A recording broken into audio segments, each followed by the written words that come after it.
O juiz Vilnei Magno de Azevedo Silva, da 16ª Vara Federal do Rio de Janeiro, mandou citar o presidente Lula em uma ação movida por um empresário em 2009.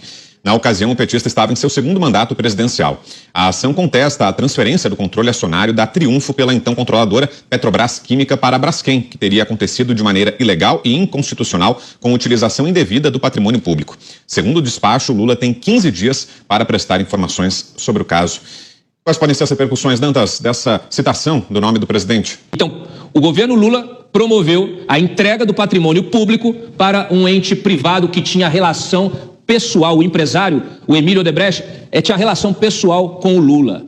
Isso aqui, em qualquer país civilizado, onde a justiça funcione, isso aqui dava cadeia.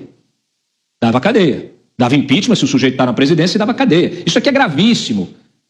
Isso aqui é lesa pátria, isso aqui é gravíssimo, não pode. Alienação, inclusive essa ação, ela tem um parecer do maior jurista brasileiro, que é o Celso Bandeira de Mello, que diz o seguinte: a alienação de empresas estatais não pode ser feita simplesmente ao critério dos acionistas dela, no caso o governo, ou da entidade da administração indireta que a controla pela elementar razão de que, sendo quaisquer delas meros instrumentos coadjuvantes de objetivos governamentais, decisão de tal ordem há de residir em escalão correspondente. Na prática é o seguinte, não pode, ele bota aqui, a evidência solar, é antiético, é imoral, é ilegal e é inconstitucional. Então agora o Lula vai ter de se explicar, vai ter que apresentar suas justificativas, foi citado na ação, mas essa ação, ela pode ter consequências graves, mas ela precisa da atenção de toda a imprensa responsável, da sociedade de maneira geral e também do Congresso.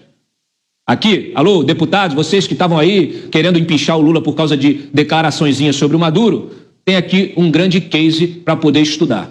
Esse caso, ele é muito importante, ele não está sendo explorado pela imprensa de maneira geral, como deveria, pelo empresário Caio Goretzweig, que era dono, a família dele era dona da Triunfo.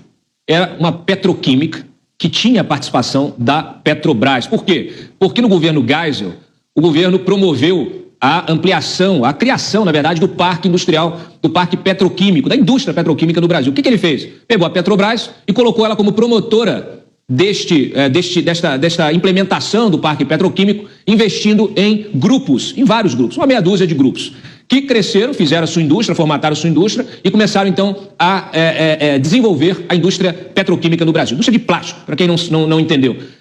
E a partir daí, tudo cresceu, a indústria cresceu, toda a cadeia produtiva relacionada a essa indústria, que é ampla, também se desenvolveu, tudo certo, até chegar no governo Lula. O governo Lula, especialmente no segundo mandato ali, alguém teve a brilhante ideia, quem? Será que foi o Emílio Odebrecht? Naquelas conversas que ele tinha regulares com o Lula, nas quais ele definia os rumos da nação e colocava o seu grupo empresarial para lucrar ao máximo, porque ele já sabia para onde ia as forças produtivas, para onde o governo, para onde o Estado ia promover o desenvolvimento. Desembolsou bilhões para comprar o controle dessas empresas, nas quais ela era apenas uma parceira, uma promotora, passou a ter o controle dessas empresas, ou seja, houve uma estatização do setor petroquímico, né? E depois, numa canetada, ela fez uma parceria com a Braskem da Odebrecht, na qual a sociedade, com a Braskem, a Odebrecht tinha o controle, tinha 51%, 50,1%.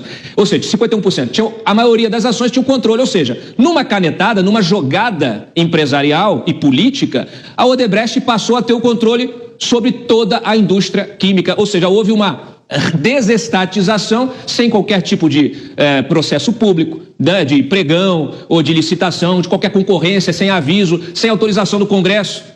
Isso tudo aconteceu ali, 2007, 2008, 2009. Então a Braskem passou a ser a dona, a Odebrecht passou a ser a dona de todo o parque, controladora de todo o parque petroquímico do Brasil.